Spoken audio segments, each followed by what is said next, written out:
بەس دەگەڕێم لە مێژی خۆشناوەتی لەوێ مێژی دێنم. من ئێستا لەناو بازاری قەزای حەویجەم یەکێک لە هەرە دوکانە کۆنەکانی ئەم بازارە دوکانی کاک عەبدوڵای شەربەچیە. ئەمانەوە بچی لە لای بزان مێژووی ئەم دوکانە بۆ کەی ئەگەڕێتەوە. ئەم کاتت باش کاک عەبدوڵای. بەخێر سەر چاو. جەنابەت چەند ساڵە دوکانی شەربەچی پێ لێرە؟ من لە 67ەوە شەربەتچیمە، شەربەتم بە 5 فلس دەفرۆشت. کیلۆی مێژم نەکری بە 35 فلس. کیلۆی مێوشی. لە 67ەوە شەربەتچیمە بە تەنیا خۆم لێرە شەربەتچیمە. ئەم جیهازەم کڕی وەختی خۆی لە شوشە بوو بە بەفرمان تێدەکرد دەتاواوە شەربەتەکە دەبۆ ئاو. ئەو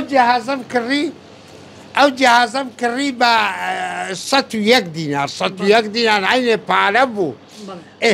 ئیتر لەو ڕۆژەوە شەربەتی ئێستا چۆن جیاوازترە کاتی ئەو ئەو وەختی شەربەتمان بە مەچینە لێ دەدا، مەچینەی کەباب لێ دەدا، مەچینەی قیمە بەرێ مەچینەی قیمە مابەست مەچینەی قیمەیە. ئێستا بە خەڵات دێ دەدەین، خەڵاتمان هەیە. مێوەش لە هەولێر دەینم، مێوەش لە هەولێر دێنم، کابرا دوکانەکەی لە عەلافەکان لە هەولێر ناوی عاجز سابی لە هەموو مستەمر لەوێ دێنم وەختی خۆ لە مێژە قەدیم. ئێستا عاجز سابی ئەختیار بووە کوڕەکەی. جەنابەت یەکێکی لە دوکاندارە کۆنەکانی ئەم بازاڕ جەنابەت کوردی. بەڵێ کوردم. هاتە ئەم بازاڕە چۆنچۆنی ئەوە قەدیمە زەمان ئەو حەویجە لێرە نەبووە، باوکم لێرە ئیشە کرد، قاچاقچی بوو تو تشتی دەفرێت پیانە گوت مستەفا تەتال.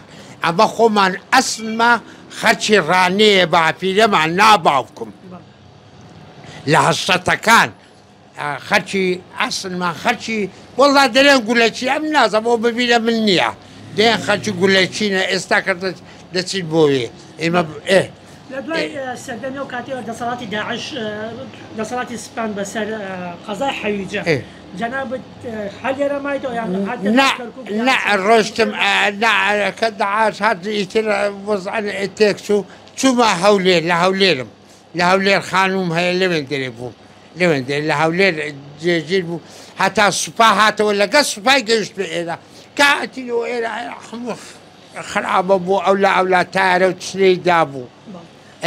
خەڵکی حەویجە چۆن تەماشای جەناب دەکەن کەوا تۆ کوردی تو لەم بازاڕ وەڵا بە برایکی خۆیان تەماشا مەکەن، هەر بە برایکی خۆ ئێمە ئەمن ئێمە یعنی حەقیقەتەن پێێن بەڵێن جبووری چکە هەر لەگە جبوورەکان ژیان بە مناڵی یعنی ئەو هام لێ هاتیە یعنی زۆر پێک بەیەکەوە ژیاوی.